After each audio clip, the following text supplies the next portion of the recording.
how it comes together. He applies that same holistic approach to the book that he does to his coaching practice.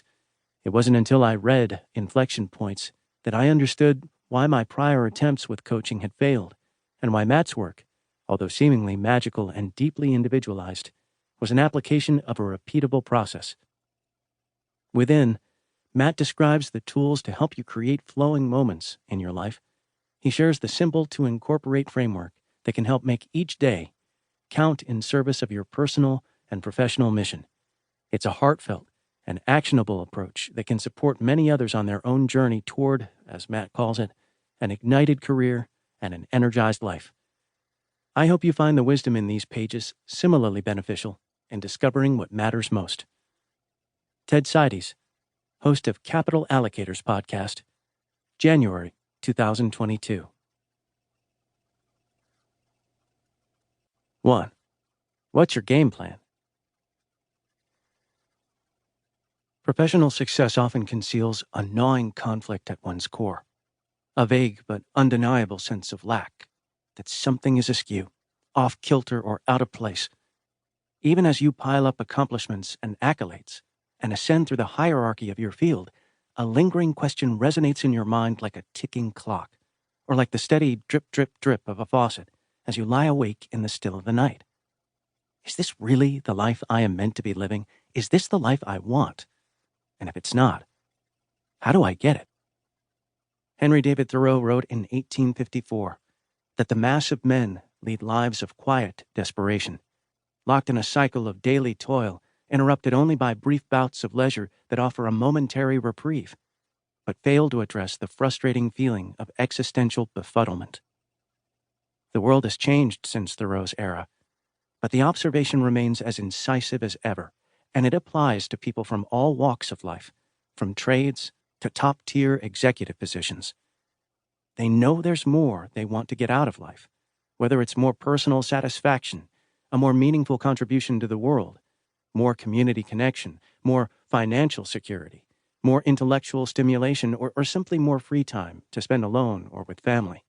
But each time they ponder how to find what it is they want, or to know with certainty what they want in the first place, self-doubt blocks action. Is it really possible to have a life and career that is engaging, gratifying, and satisfying? I know this kind of angst is real because I see it in the clients I coach.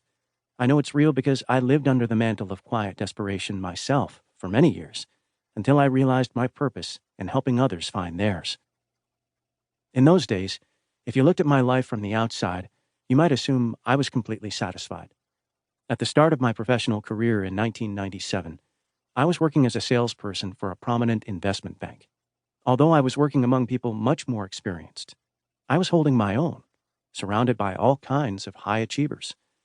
It was a thriving, heady environment, and we were on the rise. But I wasn't ready to settle in. Something deep inside of me had questions. I felt I could be doing something different. I lacked a sense of personal connection and satisfaction with how I was spending my time, and all around me, I observed many others mired in the same grind. They were earning top salaries, but no matter how much they pulled in, the money wasn't rewarding.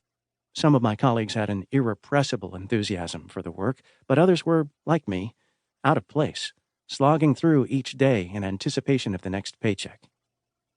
That Thoreau passage was one that came back to me over and over again. Working in that financial ecosystem, I saw a controlled kind of desperation all around me, and I started to understand that I did not belong there. To the contrary, I felt that my real calling in life was to help people escape that kind of desperation. I knew I could help people put their feelings into words and move those feelings into action. My desire was to be someone who could energize individual lives and careers in a way that would electrify their existence with a clear-eyed passion and a strong intentionality.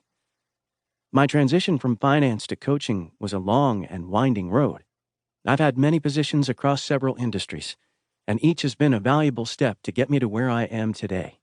There were aspects of my financial career that I enjoyed, but I knew it could not sustain me. A moderately fulfilling life was unacceptable to me. I had to step out of that very traditional job and experience my own setbacks and detours before I found what it was I was